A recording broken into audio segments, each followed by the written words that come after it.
Rain hammered the windshield of Mark's old truck like hundreds of tiny hammers pounding in unison.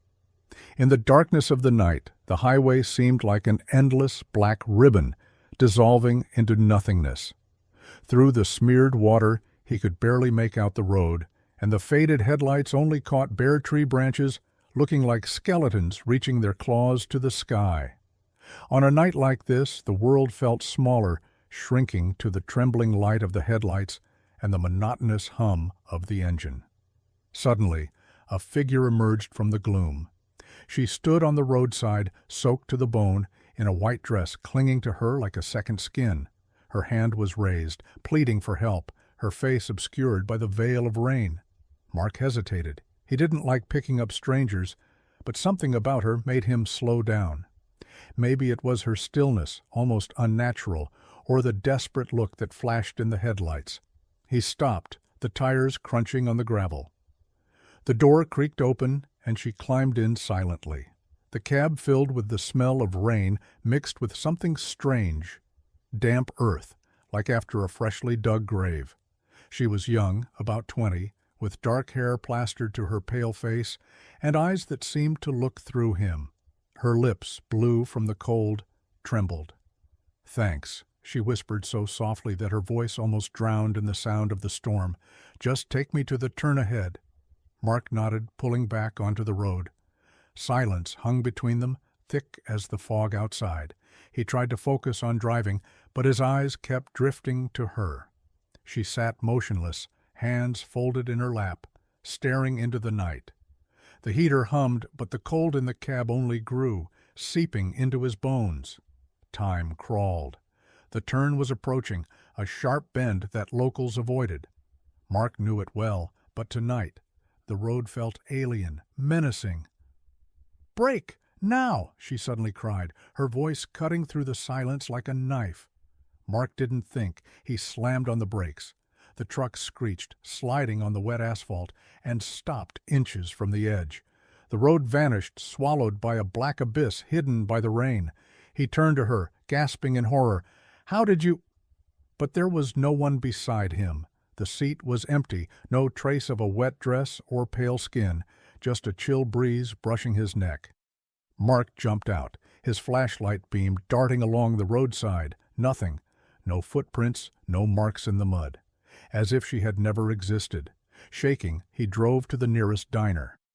The neon sign flickered, promising coffee and comfort. Inside it smelled of fried bacon and stale tobacco. The owner, an elderly man with tired eyes, looked up from the counter. "You okay, kid? Look like you've seen a ghost." Mark forced a laugh and spilled his story. When he finished, the owner paled. Pulling an old photo from under the counter, he handed it to Mark. Was this her? In the picture was a girl in a white dress, smiling. The resemblance was uncanny. "My sister," the owner said quietly. "Died 20 years ago at that turn. Car went over in a storm just like this. They say she still warns drivers, or tries to find her way home." Mark felt a chill. He left without a word, but all the way back, he felt a gaze from the empty seat beside him.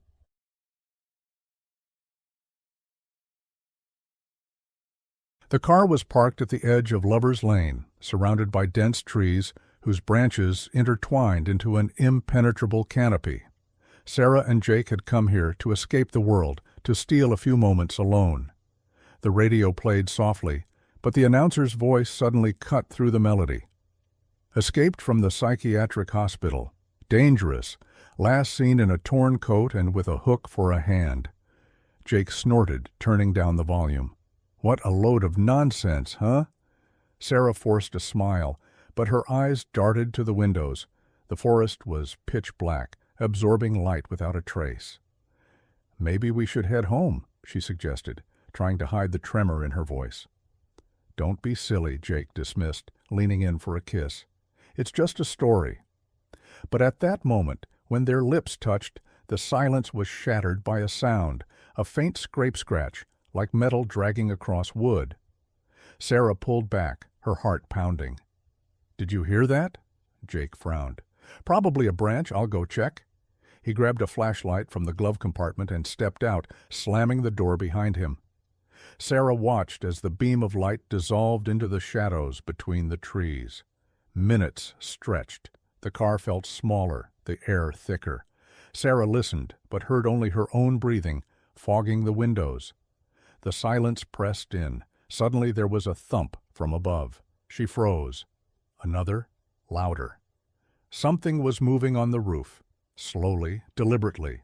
Her mind raced. Maybe a raccoon? But the sound was too heavy. Scrape-scratch. Metal on metal creeping across the roof.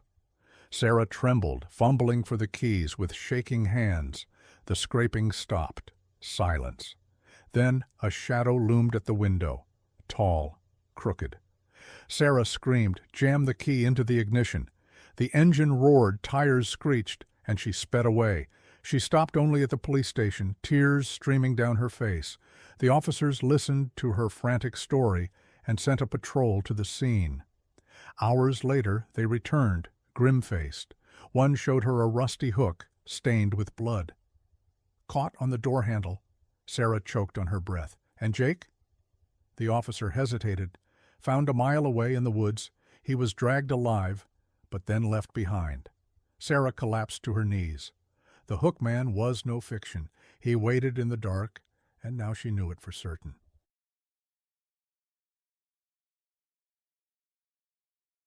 Old Oak Cemetery was a place of shadows and whispers where the living didn't linger after sunset. But tonight, 4 friends, Lisa, Tom, Mia, and Alex, decided to test the legend of the ghostly watchman guarding the graves.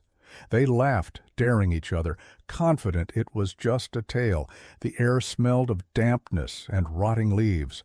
Fog clung to the tombstones, the moonlight trembling in its veil. The friends huddled together, flashlight beams cutting through the darkness. "See? Nothing here," Tom said loudly, as if to banish fear. "Just old stones." But as they ventured deeper, their voices quieted. The wind picked up, bringing the sound of footsteps, slow, deliberate, crunching on gravel. Lisa turned, her light darting between the graves. Did anyone hear that? Mia shrugged, but her eyes widened. Maybe an animal. Tom's flashlight flickered and died. He cursed, shaking it. Batteries must be dead. Then Alex's light dimmed, followed by Mia's. One by one, the flashlights failed, leaving them in darkness. Panic set in. "Tom!" Lisa called, her voice trembling. No answer. The footsteps grew closer, and from the shadows came a cough, dry, rasping. Lisa grabbed Mia's hand, pulling her toward the exit. But in the dark, the path became a maze. They stumbled over roots and stones, the cold biting deeper. Lisa tripped, her hands sinking into soft earth. There lay Tom, unconscious, beside an old tombstone. The inscription read, "Elijah Ward, Watchman, 1892. A shadow loomed over her. An icy hand touched her neck, fingers tightening. Lisa screamed, bolting for the gate. Footsteps pursued her, heavy, relentless. At the exit, she collided with an old man in a tattered coat. "Elijah never liked trespassers," he rasped. "Guarded this place in life, and after." Lisa ran all night. In the morning, Tom was found alive, but he remembered nothing except the smell of dirt and a whisper, "Get out."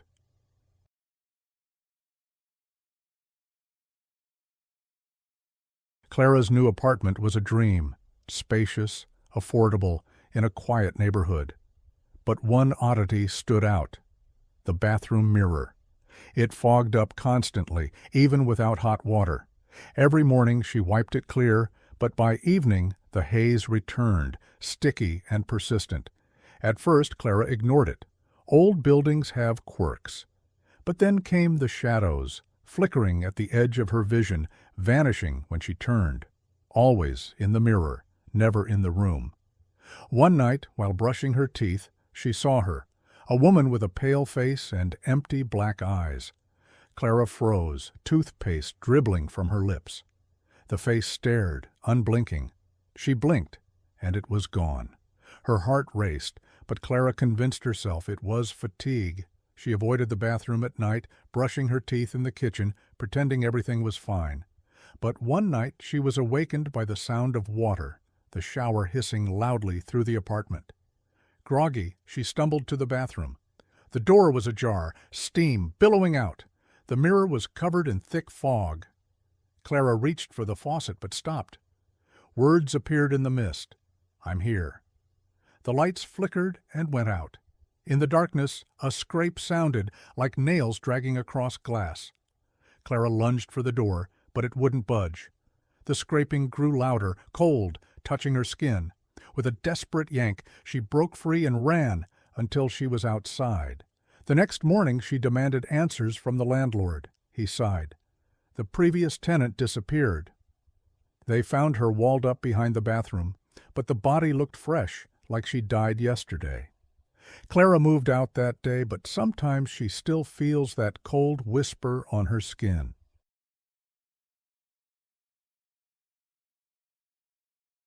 Paul sat in the living room, the silence broken only by the ticking clock. His wife Emily had died a month ago. Cancer took her quickly.